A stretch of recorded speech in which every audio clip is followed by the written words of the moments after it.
morning. Good morning, welcome to our regularly scheduled Wednesday morning meeting, Rotary Club of Hudson. Today is October 22nd, 2025. We have one guest this morning coming to us. Well, I mean, I guess we don't live there anymore, but coming from upstate New York previously, Tony Taylor. Thanks for being with us. Thank you. Let's see. So, Dad, you want to lead us in what would be I have a son. invocation? Heavenly Father, teach your guidance and wisdom for the worldwide organization of Rotary International. Devoted to service above self, may each one of us be inspired to respond to the opportunities for better serving our fellow man. And may the bounty of this day, so graciously given, be thankfully received. In your name we ask it. Amen. All right, and the Pledge of Allegiance, I'll lead us by pay. I pledge allegiance to the flag of the United States of America and to the republic which it stands, one nation, under God, indivisible, with liberty and justice for all. And the four-way test, things we think, say, and do. First, truth. Second, the prayer to all concerned. Third, will it build better relationships? Fourth, will it be beneficial to all concerned? Very good. All right. I don't have anything else. You want to take it here? All right, super. Look at you. Bouncing up, I'm bouncy today. What can I say? Morning, everybody. It's great to see everyone here this fine fall morning. I wish it was a little bit more around there, but it's nice and toasty in here. So we can enjoy the warmth of the auditorium today. Just a couple of quick announcements. Maybe get our presentation. Again, being in October, we are collecting Voice for Tots. Terry, thank you again for spearheading that. So we'll be doing that for the remainder of the month. October is a 5-week month for us, so we have one more week collecting donations to Voice for Tots. Second, this is pretty exciting. One of our fellow Rotarians, Bill Woolridge, is scheduled to be honored on Thursday, November 6th. With the William, hopefully I pronounced this right, Booth, sorry, my mistake. William Booth Award by the Salvation Army. It's going to be at the 21st season Red Kettle ceremony, which is held in Maryland at St. George's Fellowship from 11:30 to 1 o'clock. Again, so that is going to be on November 6th. It would be great if we could have as many Rotarians as possible be there for the event. Honor Bill. I think it's wonderful that he's received this award. Secondly, our district has an e-club, which will be hosting something called Paws and Claws. So that's basically where you take your pets to pick the Santa Claus. It's $10 per pet. It's going to be on Sunday, November 9th from 1 to 3 o'clock. And it is going to be at the Christian James Salon, which is located on State Road in Cuyahoga Falls. So it's a professional photographer will be doing that. So if you want any sort of holiday pictures with your pets, please feel free to go and do that. Hopefully, the reservations are needed for that event. And then finally, we have the Club Experience Summit, which is going to be held this Saturday from 9 to 12:30. At the Cleveland Marriott. I will be attending that. If anyone else is interested, you can go on the district's website and register. There's no cost for it. I think they're going to be having some sort of like just mixer afterwards. See kind of network of Rotarians. So with that, we will move on to our presentation. Again, this month has been History Month. These has done a fantastic job of finding up some outstanding speakers for our months of presentation. So I'd like to ask Dave to come up to the podium so he can introduce our speaker for today.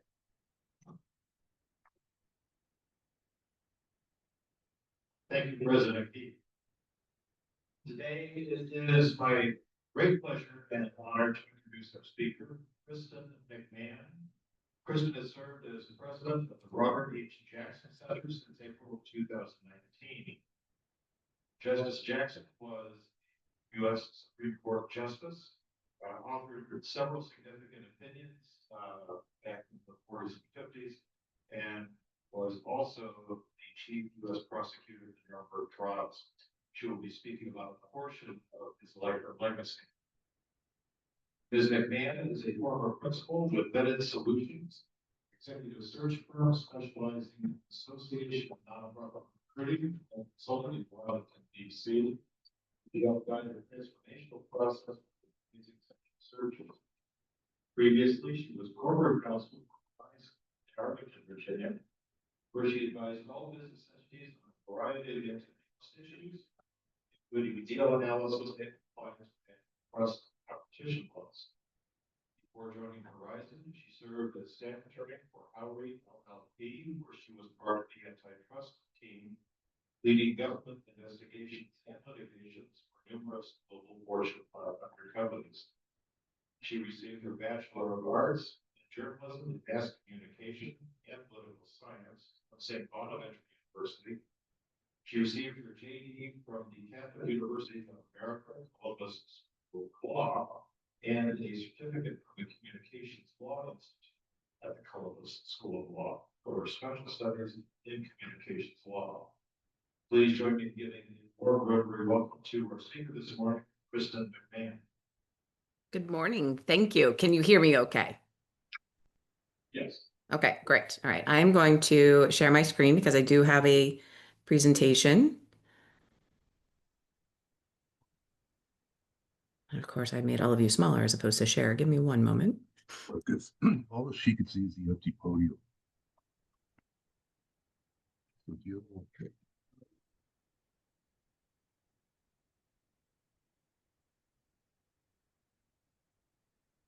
So thank you for giving me this opportunity to speak with you all today. Robert H. Jackson is a subject I'm very passionate about, as you can imagine. I hope you have had the chance to come to Jamestown, New York, and if not, I'm going to encourage you to put it on your itinerary. It is a beautiful part of the country, in addition to having a number of historic figures from here, including Lucille Ball and Roger Tory Peterson, in case any of you are birders, in addition to Jackson. The Jackson Center is the only standalone center dedicated to a Supreme Court justice. Only you can, because she's saying your screen. Yeah. I'm sorry, can you hear me? Oh. Sorry, I could hear people talking, so I wasn't sure if that meant you couldn't hear me. Okay.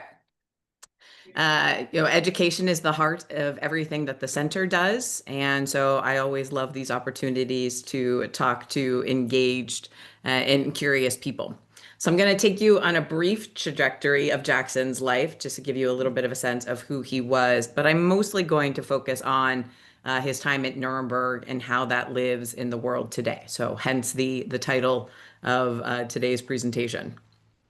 So Robert Jackson was born on February 13th, 1892 in Spring Creek, Pennsylvania, which is about 30 minutes south of Jamestown. He did not go to college, and he did not graduate from law school. So he's also the last Supreme Court justice to have served on the court who was not a law school graduate.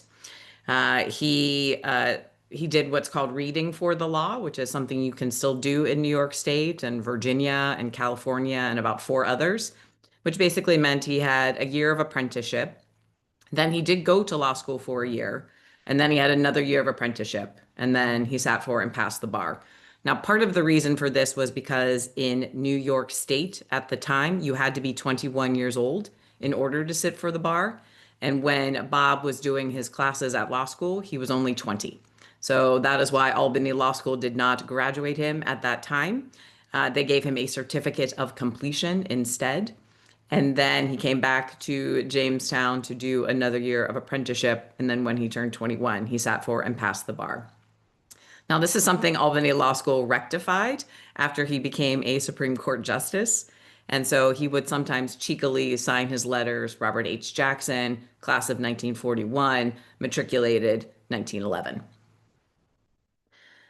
You know, his 20 years here in Jamestown, he grew into a very well respected lawyer. He spent a little bit of time up in Buffalo, about 18 months there practicing law as well, but this was really his heart's home. He was known as an egalitarian lawyer. He would represent anybody in town. He also represented the city. He represented big corporations. He represented small farms, the African Americans, immigrants. So it really was, if you needed representation, go to Bob.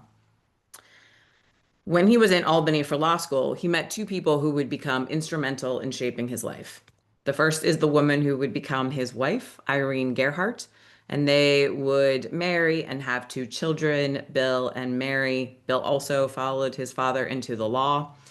Mary actually became a dancer and then a dance school instructor in Washington, D.C. And then the second was a first term state senator from Dutchess County, New York, Frank Roosevelt. And so, as Franklin Roosevelt is beginning his rise through New York state politics and then eventually national politics, when he needed to campaign in the southwestern part of New York State, he would usually connect with Robert Jackson. Robert Jackson was a Democrat. This part of New York State has long been a fairly Republican place. So having those ins was sort of instrumental to help Franklin understand where were the Democrats that he needed to be speaking with. When FDR is elected president in 1932, he is really taking stock of the shape of the federal government and where there might need to be assistance or guidance. And in 1934, he calls Bob up here in Jamestown and says, I need you to come to DC. I would like you to be the general counsel for what was called the Bureau of Revenue at the time. It's the precursor to the IRS.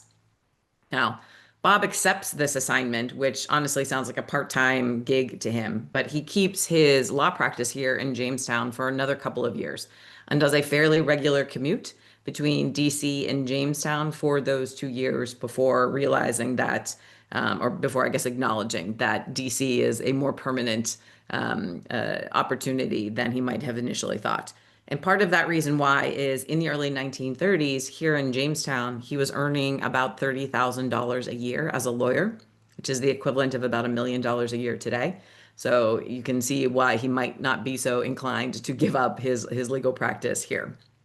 But he does eventually in 1936, but he has sort of a meteoric rise through Washington politics. So goes down in 1934 to be the general counsel for the Bureau of Revenue. He's in that role for about a year, and then he moves over to the Department of Justice, where he becomes the Assistant Attorney General for Taxation. He's in that role for about a year, and then he stays within the DOJ, but moves into the Antitrust Division, and he's in that role for about a year. And then in May of 1938, he becomes the Solicitor General of the United States. This is his favorite position that he had while during his federal government service. It was entirely about the law. It wasn't about politics. It definitely wasn't about administration, which a lot of the previous 3 jobs had been. And he really relished this job. Now, the Solicitor General is the lawyer who argues on behalf of the government in federal court. It's often the Supreme Court, but it's not exclusively the Supreme Court. That being said, I'm going to focus on his Supreme Court arguments because that's sort of the jazzier part of the talk. So in his year and a half in this position, he argues 44 cases before the Supreme Court. He is successful in 38 of those 44 cases.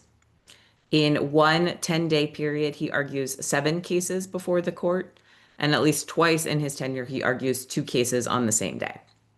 This is a pace that's unlikely to ever be repeated or caught because the Supreme Court only hears about 80 cases a year these days. So he was very good at what he did. And in fact, Justice Louis Brandeis once said that he thought Robert Jackson should be Solicitor General for life.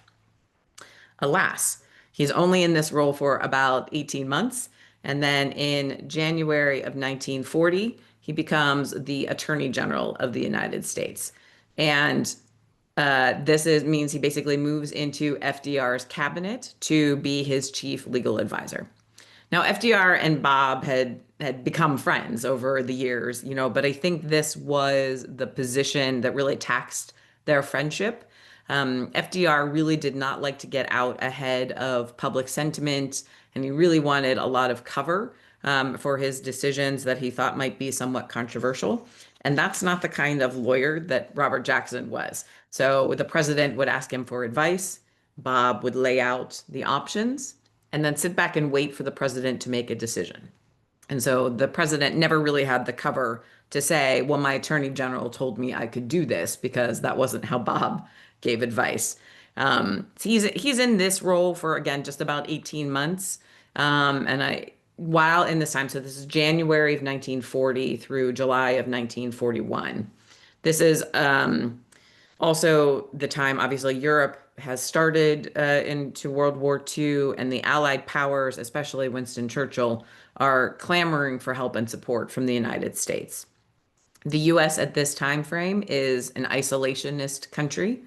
And in fact, Congress has specifically passed laws that says that we, the United States, could not give the Allies either money or armaments, which, as you might imagine, were the exact things that they were hoping for. So Bob is trying to think through how to help the Allied powers without contravening Congress. And I would say that there are sort of two paths that this takes. One, he is a public spokesperson for the administration, speaking to basically anybody who will stand still long enough about the need for the United States to aid the Allied powers. And so really trying to shift public sentiment from isolationist to interventionist. He takes a light touch. It's more about if the Nazis are able to conquer Europe, the United States would be sort of their next target. Obviously, and if that happens, then there's nobody left in Europe to help defend the United States. And so that's a lot of the conversation. Also, just along, trying to do things to shore up things along the coast of the United States as well. So that's the tactic he takes on that one side. And the other are two things that I'm sure all of you are familiar with. So the Lend-Lease Act and destroyers for bases. And so just to give a little bit of a flavor for this, and I'll do the destroyers for bases part first. There's a series of islands off the coast of Canada and also in the Caribbean that the United States wanted to use as defensive outposts, and they were owned by Great Britain. In return for being able to lease space on those islands, the United States would give Great Britain some warships that were going to be decommissioned. There was a special carve out in the congressional laws forbidding the provision of armaments that excluded decommissioned items. And so that was sort of how they got around that provision. All right. Then in July of 1941, Robert H. Jackson becomes a Supreme Court justice. He will be the fourth of the justices that FDR appoints over his tenure, up to a total of 8. His two predecessors in the Attorney General role had also been elevated. But Robert H. Jackson is the only person in U.S. history to have served as the Solicitor General, the Attorney General, and a Supreme Court justice. And that holds true today. And in this photo on the left, you can see his wife, Irene, standing next to him, and their daughter, Mary, behind. Bill was off at law school, so he's not in this photo. So let's focus on the International Military Tribunal.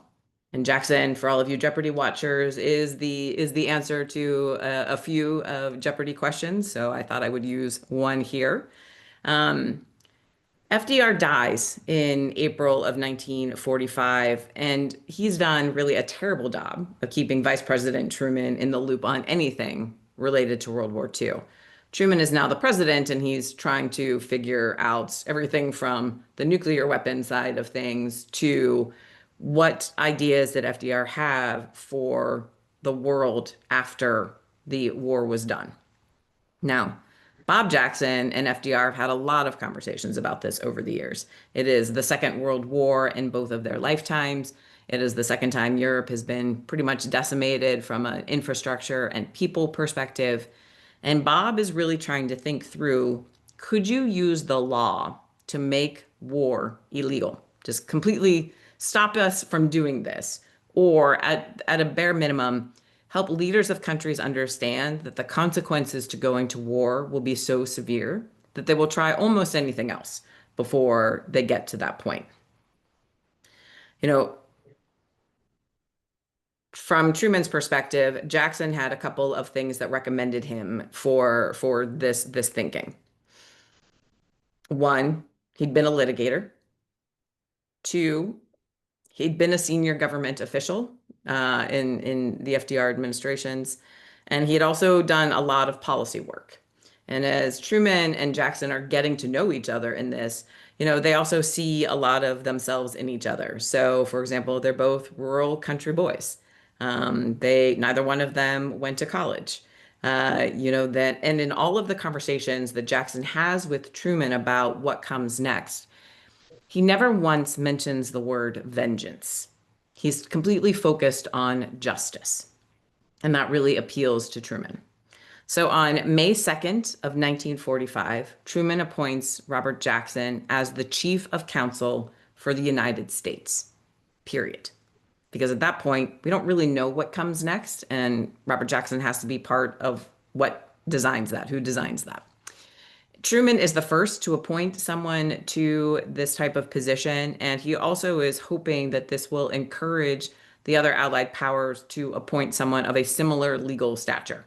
And that's exactly what happened. So Great Britain, France, and the Soviet Union also all appoint people who are their leading legal minds in the country, in their countries. And then they all need to convene to create what comes next. So when the 1945 court term ends, Robert Jackson is basically on a plane straight to London because he's going to meet with the representatives of the other Allied powers. Hartley Shawcross in your upper left, Rumen Rudenko in your bottom right, and then my apologies for anybody who actually speaks French. It's not a language I speak. Francois de Menton in the upper right, and Auguste Champetier de Ribes in the bottom left. The French, Francois needed to go back to France in January of 1946, so Auguste took over for him as the lead for the prosecutorial team from France at that point. So these are the minds that are thinking through what comes next. And there's a couple of challenges with this. So I'm not sure if there's any lawyers in the room, but hopefully this will sound familiar to you. The United States and the United Kingdom have fairly similar legal systems. There's a few differences, but they certainly recognize each other. The Soviet Union, France, and Germany have similar legal systems. Again, some small differences, but fairly similar to them. But there are some fairly significant differences between the US-UK system and the continental system. And those mostly show up with how evidence is treated and how witnesses are treated. And so as they're negotiating what these governing structures and processes will be, this is part of what they have to contend with. Another thing that they have to contend with is that not everybody's convinced yet that there should even be a trial. So for Great Britain and France, they're a little more interested in swift justice, and in their minds, that means finding some of the major perpetrators, taking them somewhere, shooting them, and being done with it. And they just want to move on with the rebuilding part of it. For the Soviet Union, they'd actually been advocating for a trial for a number of years, well before it even really became into the common thinking. But trials in the Soviet Union at this point are more akin to show trials. And so someone in the government typically tells the judges, this is what your verdict is going to be. And for Robert Jackson, and especially, that was a non-starter. In his mind, in order for this to be a true deterrent, the public had to also have complete faith that the judges were operating independently and making their own judges. They also had to have an understanding of the evidence, and they had to have an understanding of the rules and procedures. And so it's literally those three things that Robert Jackson thinks are the linchpins for making this trial the deterrent that he is hoping it will be. Robert Jackson is also the only person empowered to make a decision in this group. So Truman has vested in him all full authority to sign things, to negotiate, and Truman is not going to come behind him. Everybody else needs to run everything back by their home governments. And so you can imagine this takes some time, just even from a communications perspective. Part of this time, and I think there were probably times Bob Jackson was frustrated by the pace of this. Bob also starts shopping around for a place to hold this trial. And someone in the US military recommends that he take a look at Nuremberg. Now, Berlin would be the obvious choice, and the Russians especially wanted this to happen in Berlin. But Berlin is very crowded right now. You have representatives and a fair number of people from all four countries in Berlin in their quadrants working on all sorts of things, but that's really taxing the infrastructure there. So Bob flies to Nuremberg to get a sense of what that city is, what the courthouse and jail might look like, and really decides that it is sort of an ideal place to have it. So the city of Nuremberg itself, which is an old walled city, had been about 85 to 90% destroyed during the war. It was a major manufacturing center, and it was also one of the Nazis' cities of the future. So it made it a particular target for the Allied bombers. The Palace of Justice, however, is not within the walls. It's out here in the suburbs. And the only damage it really sustained during the war was that a bomb dropped in its courtyard and nicked a wall on the way down. And so it took out like 6 offices on 4 floors, but that's it. And the courthouse there is known as the Palace of Justice. It is an enormous structure. And so there was really still quite a lot of space there that could be used to house all of these trial teams and their support staff. Right behind the Palace of Justice is a jail. And so all they needed to do was cover the walkway from the jail to the palace in order to safely transport the prisoners from point A to point B. Where they came into the Palace of Justice was right by an elevator.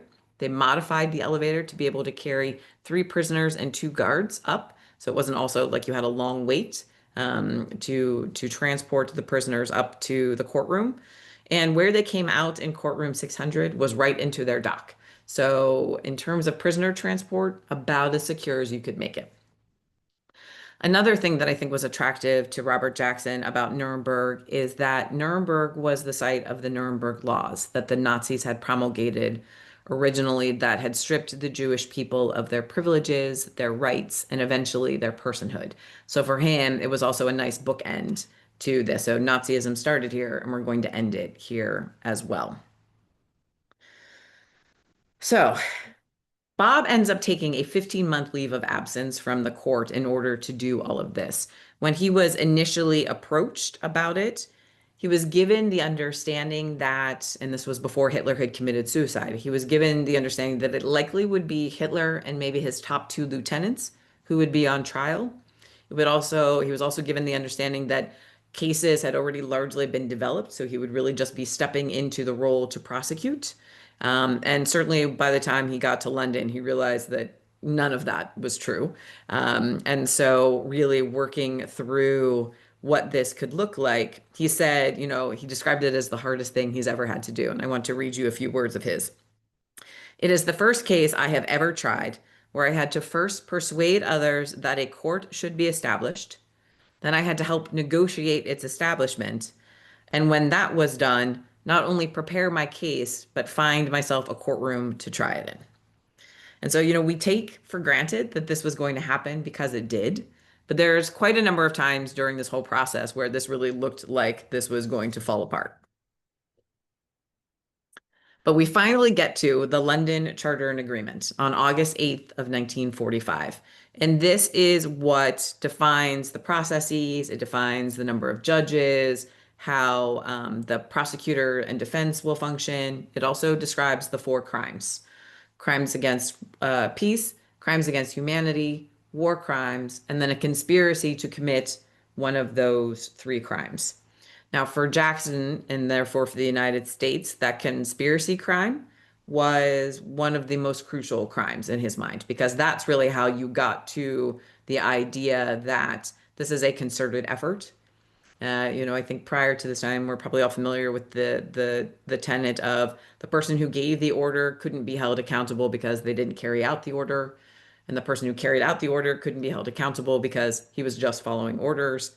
And this was really that effort to make sure that those two defenses no longer existed, to show this was a concerted, complete effort for this. And in fact, those two tenets are enshrined in the UN's Nuremberg Principles in a few years after this trial. This is Robert Jackson at the podium in Nuremberg. You can see the British trial team right behind him, the French on the left, and the sort of open chair that you see on the right is where the United States table would sit. Now, my hope is I have a little bit of audio in here so you can hear the first two paragraphs of his opening statement, and my hope is that you can hear this. So let's try this.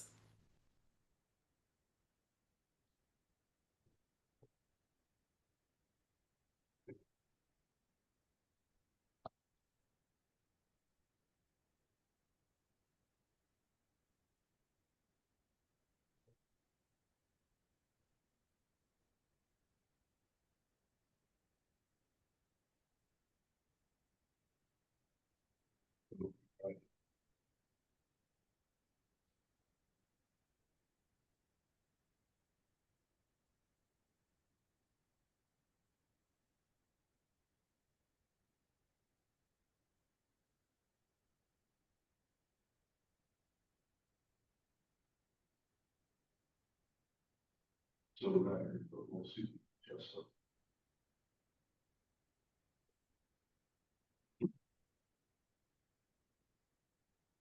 go to the sharing menu and see if there's a share audio. And down. Well, You're right. That's actually a challenge on my end. Sorry, let me do that. so share audio there. Let me try that again. Stay the hand. See if that works now. Let's get back to the beginning.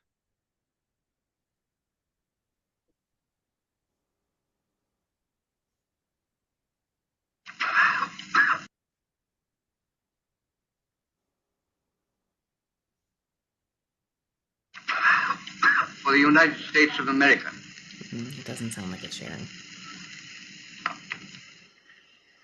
The privilege We heard that.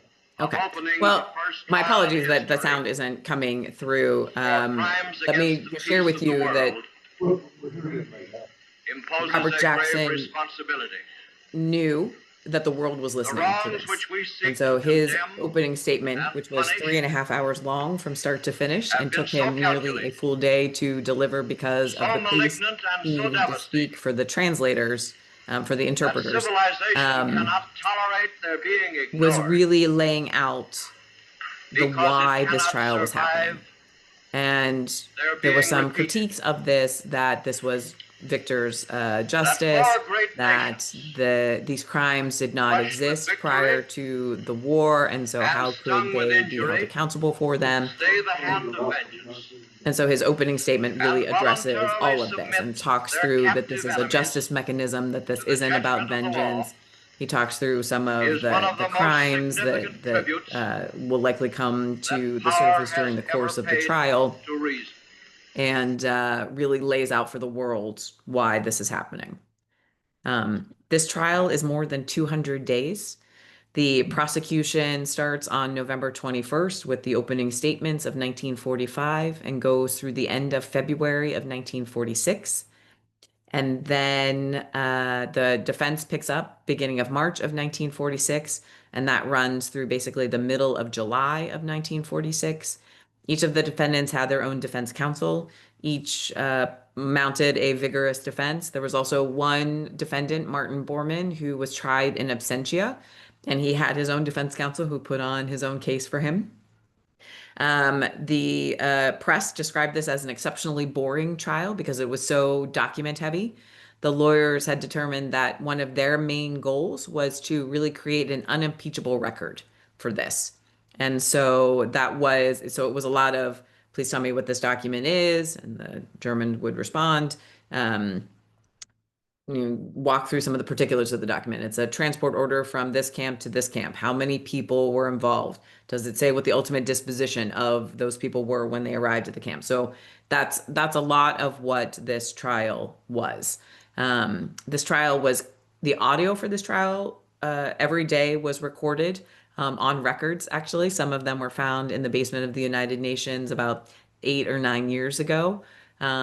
Not the entirety, however, was not video recorded because video was a fairly expensive medium at the time. So there would be some newsreels that would happen periodically, but there were carve outs in the courtroom for cameras and for the audio equipment to ensure that this was being captured. It was also, as you might imagine, very heavily reported in the media. And there are books that document the entire transcript of the trials. There's 3 different sets of them. They're called the blue set, the red set, and the green set. To my knowledge, there's not really any difference between them. I've not studied all 3 of them that in depth, but at least on cursory, I haven't noticed much of a difference.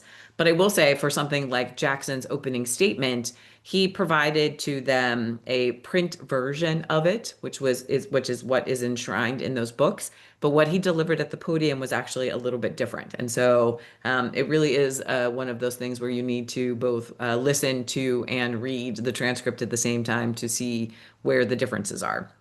For example, in Jackson's opening statement, he has in the written version, there's a very famous line about a poisoned chalice, and he opts not to say that at the podium. So it is one of those lines that is often quoted from Robert Jackson that he actually never said. He only wrote it. In addition to, well, so there are 24 people who are initially defendants for this. By the time we get to trial, there are 22 of them. So Gustav Krupp, who was one of the business leaders, had been declared incompetent to stand trial, and Robert Lay had committed suicide a few weeks before the trial started. That also resulted in that anytime the prisoners were in their cells in the jail, there was a guard assigned to them who would basically walk past their door on 1 or 2 minute intervals or stare in at them. And so really to try and dissuade and or catch anybody else who was trying to commit suicide. I'd mentioned to you that the elevator came out right into their dock. And if you see that space between the 2 MPs, that's the elevator right there. And so that's, again, they would come out literally into where they needed to sit into the courtroom. So 22 defendants, 21 of them there in person. Again, Martin Bormann tried in absentia. And then there are also 7 organizations that are put on trial in an effort to make future trials a little bit easier. So the IMT is actually the first of 13 trials that happen at Nuremberg. It is the only one that's international. The other 12 are led entirely by the United States. But in addition to these 13, you also have hundreds of trials going on all over Europe at the city level, at the county level, at the country level. And so the rules and the processes and the crimes that were defined here for Nuremberg are what a lot of them operate under as well. Although obviously there are local laws that come in for some of them too. And then similarly for the Tokyo trials for the Japanese, these are the same processes and crimes that are used for the Tokyo trials as well. So the 7 organizations were put on trial in order to make those subsequent trials a little bit easier if you didn't have to prove each time that the Gestapo was a criminal organization.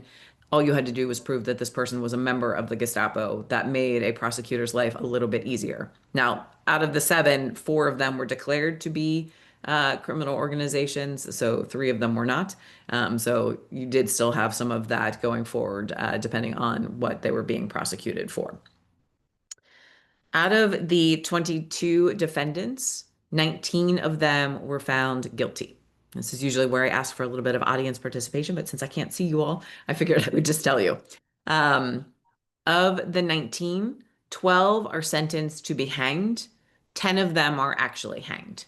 So one who was sentenced was Martin Bormann, and since he wasn't there for the sentence to be carried out, they just figured they would do that when they found him. And then the other is Hermann Goering.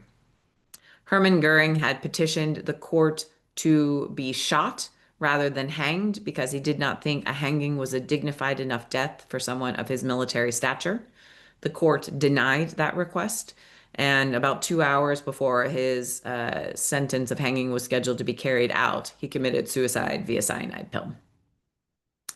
Then with the other seven, you have three that are sentenced to terms between 10 and 20 years, and four that are sentenced to life terms. And the only one who really serves out their term, I guess there's two. So Albert Speer serves the vast majority of his. I think he is released a month or so early. But then Rudolf Hess. And Rudolf Hess is the last prisoner in Spandau prison. In 1987, he commits suicide via cyanide. He's 91 years old at that time. He is in the front row with his head down. He's the second one in. It's Hermann Goering and then Rudolf Hess. Hess had flown to Great Britain fairly early on in the 40s to ostensibly negotiate a surrender with Great Britain, and he was immediately captured and jailed. And so the reason he wasn't given a hanging sentence was because he was out of Germany for the vast majority of the Holocaust specific time period. I remember the news articles about him passing away. Martin Bormann, also, just to tie that up, somewhere, I believe in the early 90s or maybe late 80s, there were news articles of bones being found in under a parking pavement, not too far from where the bunker was, Hitler's bunker was, and with DNA tests, they determined those bones to be the bones of Martin Bormann. So he had passed away only a few days after, or within fairly close time to Hitler. So even during the course of the trial, he wasn't alive already, but obviously they had no way of knowing that. So I get a lot of questions as to why are we still talking about Robert Jackson today? And so I wanted to spend a little bit of time with you all focused on really the international side of this as well. There's obviously a whole national side and on his court opinions that I have completely left out of this, that the conversation about him and his legacy comes up quite a bit as well. But I wanted to focus on the international side because there's so much going on that side of it at the moment. So these are the crimes as they were defined at Nuremberg, as I mentioned: peace, crimes against humanity, war crimes, and that common plan. And then what happens next is a whole lot of nothing. And so from 1945 to after 1946, the next time there is an international tribunal is in 1993, which is the International Criminal Tribunal for the former Yugoslavia. That's the first emblem on the left there. And then you get to Rwanda in 1994. So those moved in pretty rapid succession. The Special Court for Sierra Leone in 2002. And then in 1998, the Rome Statute begins to be negotiated, which creates the International Criminal Court. And that finally comes into being in 2002 as well, in July of 2002. And you'll notice a number of similarities in the crimes. So genocide is really what replaces crimes against peace. Obviously, crimes against humanity and war crimes stay the same, although their definitions expand a little bit. And then in 2010, there is an amendment made to the Rome Statute to add a final crime, which is the crime of aggression. And this crime of aggression only became active in 2018. And so there's not a whole lot of precedent there also to understand how exactly it functions in the world. So the International Criminal Court is a body that works in conjunction with the United Nations. And in fact, that is a typical way that cases are referred to the ICC, that the UN Security Council will refer something to the ICC. It is intended to be an ancillary juridical body. So for example, if a country feels like they have every capability to prosecute or to move through a justice mechanism within their own country, they don't call in the ICC. The ICC is called in when those countries feel like they don't have the ability to do this on their own. It also has a jurisdictional challenge. So I mentioned it's the Rome Statute is the basis for this tribunal. You have to be a signatory to the Rome Statute for the ICC to have jurisdiction already. You can submit yourself to jurisdiction if you're not, but in order for the ICC to have jurisdiction, you already have to be a signatory to the ICC. And as you might imagine, the entire world is not a signatory to the ICC, to the Rome Statute. So the countries that you see here in a teal or blue color, depending on how it's showing up on your screen, those are all the signatories. The countries in orange are those who have never signed it. And they're who you would expect. It's China, it's India, it's North Korea. And then the countries in yellow are countries who have signed it but not ratified it. And so they are also not under the jurisdiction of the Rome Statute. And obviously that the United States is part of that group. So the United States did sign the Rome Statute under President Clinton. He, however, never submitted it to Congress to be ratified. And when President Bush came in, he unsigned the statute. There's a couple of reasons for this. One, it was important on the world stage for the United States to give this statute its backing, but the United States has never allowed its citizens to be under somebody else's jurisdiction. And so that's one of the reasons why Clinton did not submit it to be ratified, and obviously one of the reasons why President Bush unsigned it. That's been a conversation even going all the way back to Nuremberg. There were a number of opinion pieces, largely written by military personnel, who were concerned with the precedent that Nuremberg was setting up for the world, because it might mean that someone in the United States would be a defendant in a trial like that. You've also had a couple of countries unsign the Rome Statute or take themselves out of the Rome Statute. So Burundi and the Philippines have both done so. The Philippines in 2019, Burundi in 2017, both of which because the ICC had said that there were things within those countries that they wanted to investigate. And I'll talk a little bit more about the Philippines in a second. Most recently, this past May, Hungary has announced its intention to withdraw from the Rome Statute because of the ICC warrants and indictments of Benjamin Netanyahu. And then just about 3 weeks ago, there were 3 African nations that have also now announced their intention to withdraw from the Rome Statute. So there will be a lot of continuing questions about the efficacy of this judicial mechanism that has been set up, which will make for a lot of really interesting conversations, I think. But just to very quickly run through some of the current conflicts. So the Russian Federation invasion of Ukraine in February of 2022. Russia is not a signatory to the Rome Statute, and it is also a permanent member of the Security Council. So the Security Council is never going to refer this case to the ICC. Instead, and that's really just for the crime of aggression. What has been happening instead is the ICC has issued some indictments and some warrants for President Putin and one of his ministers for the removal of Ukrainian children to Russia, which is one of the war crimes, or it's actually one of the genocide crimes as now currently defined. And then separately, just this past May, the Council of Europe announced that it would help stand up a separate tribunal for the crime of aggression for Ukraine. There's still a lot of moving parts there. It's not officially stood up, although a lot of the documents have been signed, but it doesn't have a prosecutor yet. It isn't fully funded yet. Each of those special tribunals, Yugoslavia, Rwanda, Sierra Leone, all have to go out and find their own funding. So the chief prosecutor for them is also typically the chief fundraiser for them. And so there's still a lot of logistics that they're working through, but they do hope that that special tribunal will be up and running by early next year. So we'll have to keep an eye out for that. And then I mentioned that the ICC had issued arrest warrants for Benjamin Netanyahu and his defense minister, Yoav Gallant. They also have issued them for 3 of the Hamas leaders. All of this obviously related to the October 7th invasion and the aftermath of that. I'm sure all of you have been reading about a lot of the consternation and the challenges with this. It is one of the other questions about the ICC at the moment, much like the United States judicial system. It doesn't have an enforcement mechanism. It relies on the countries who are members, who have signed and ratified the Rome Statute, to do what they say they will do under the statute.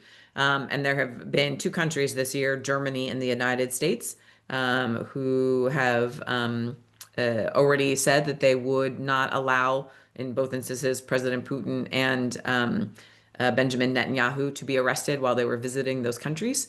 And so this also just creates additional questions as to the efficacy of this setup. And then finally, and this is most recently, we're back to the Philippines. So the current president of the Philippines is Ferdinand Marcos Jr., and the current vice president is actually Duterte's daughter. Duterte had been the president of the Philippines until about 2022, and they withdrew from the Rome Statute in 2019. Now, one of the ways Duterte had decided to combat the drug problem in the Philippines was that he basically deputized roving bands of squads who were empowered to go out and beat up and or kill anybody that they saw using or selling drugs, which ended up in the deaths of hundreds of people. That is what the ICC said that they were going to investigate that caused the Philippines to withdraw from the Rome Statute. And yet, in May of this year, the current president and vice president of the Philippines basically allowed the ICC to arrest former President Duterte. So he is awaiting trial at The Hague. Well, he's at The Hague awaiting trial at the ICC. Subsequent to that arrest, though, there's also been some internal strife in the Philippines, and Duterte's daughter has now sort of walked back her belief that this was a legal arrest and that this process is legal. So we'll also see again I feel like we're in a lot of areas of first impression at the moment, but all of these have their roots back in the system that Jackson set up for Nuremberg. I'm happy to take any questions that you have, but I want to first end with my favorite quote of Robert Jackson's. I used to say, as Solicitor General, I made 3 arguments of every case. First came the one I planned, as I thought, logical, coherent, and complete. Second was the one actually presented, interrupted, incoherent, disjointed, and disappointing. And the third was the utterly devastating argument that I thought about after going to bed that night.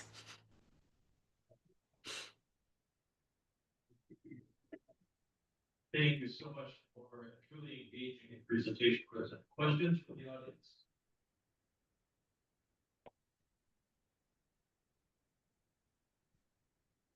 Thank you so much for your presentation. During the period of time while the defendants were kept at Nuremberg, they did a communal, they isolated these separate cells. They, for instance, gathered for lunch with other opportunity where they isolated fully ran for health. Okay, I'm having a hard time hearing the question, but I think what you asked was, did they spend basically all of their time in cells, or did they have time together at all? That's right. Okay, thank you. So for the most part, they were in their cells. For meals and things like that, that was a little bit more of a communal thing. It was almost like a buffet kind of style. And we have some great photos here from a gentleman who was commissioned by the US government to document everything Nuremberg related. And so you can see them sort of in like if you think of it sort of like a military buffet line. So it's like those big pots out. So they're getting like soup and goulash and things like that. That was really their only time together.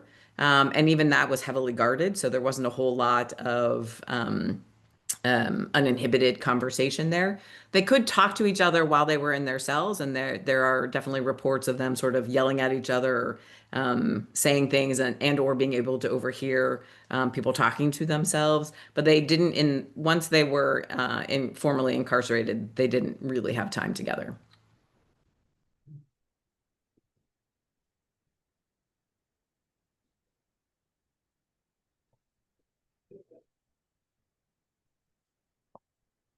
I'm curious to know what Robert Jackson's perspective was about the refusal of the U.S. to ever actually join the court or submit itself to the kind of judgment that we have foisted on others. Yeah, so Robert Jackson passed away decades before the Rome Statute and the ICC came to fruition. I'll answer you sort of in 2 different ways. One, Ben Ferenz, who may be a name that you're familiar with, was one of the prosecutors for one of the subsequent trials at Nuremberg. He prosecuted something called the Einsatzgruppen, which were one of the Nazi roving death squads. And Ben spent his entire life basically working for the ratification of the Rome Statute once that was being negotiated. His famous tagline actually was "Make law, not war." And he took a lot of his inspiration from Robert Jackson. And so, I use that as sort of one grounding point there. The other two is that the United States has long been, although that might be changing now, has long been sort of the world's police force and the world's arbiter of justice. And the practitioners of that in the U.S. acknowledge the hypocrisy that the U.S. won't submit itself to this type of jurisdiction, but is fully there to support that application and that process on others. And really, what they have come around to say is that our own hypocrisy doesn't negate the need for justice. And so, at least for the practitioners who are United States citizens, that's sort of the line that they take. We do conversations here at the center as well. We host international prosecutors each year for them to have time really to sort of work through some of their challenges and brainstorm ideas. And all of that I can tell you, this is an exceptionally committed group of people. That special tribunal for the crime of aggression for Ukraine, the only other model really for the prosecution of a sitting head of state was Sierra Leone, and that was the only other tribunal that was headed by an American. So there are some examples that's being used as what likely the processes and procedures will be for this special tribunal. And the person who was the chief prosecutor for that, his name has also been floated as the likely chief prosecutor for the special tribunal. So we'll see how that comes to fruition. All right, thank you very much. Thank you so much for having me. I deeply appreciate it. And I hope in the future I can be with you in person. I am sorry I could not make that trip this time. Well, yeah, I'm like, well, it's a little lousy out there too, so I'd like to say, that things. Real quickly, if we have the Jamestown area and we would like to visit the Rotary Jets, Center, can you give us just a little quick information as to what that would look like your hours of operation, any costs, and so forth? Well, Absolutely. And I will be sending some things to Dave as well, so you can have them hopefully for your next meeting. So we are located right in the heart of Jamestown, New York. We are open Monday through Friday from 8:30 to 4:30. We have a docent on duty from 10 until 2 each of those days. During the summer, we're open on Saturdays as well. And the summer is basically the first weekend in June through Labor Day weekend, also from 10 until 2. And then, to be honest, we're open by appointment. So if you find yourself passing through here at a time that I did not say, please feel free to give us a call. And honestly, if one of us can give you a tour, or if we can call in a docent to do a tour, we will. fantastic. Thank you again. Thank you so much for having me. All right, we're coming up on 8:29, but before we end the meeting, the Roadbuck raffle, yes, I'm not going to forget the Roadbuck raffle yet. Do you have any special announcements from the group today? You'd like to? Why next week? I know, make sure you bring your walls and pocketbooks and try it all nice and fat. All righty, well, we will now do our Roadbuck raffle, so I'll actually ask Dave to pick the winning ticket.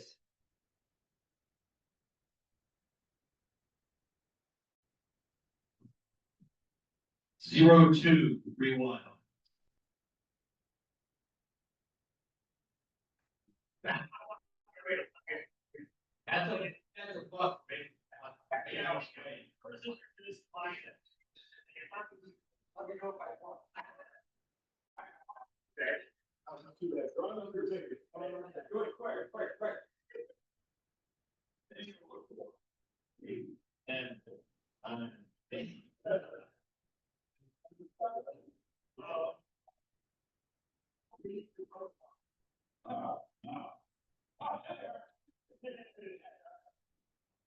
we're so happy for you. Well, you have no excuse for, not contributing to Monday. So we have a payout of $10 and a jackpot of $159. So.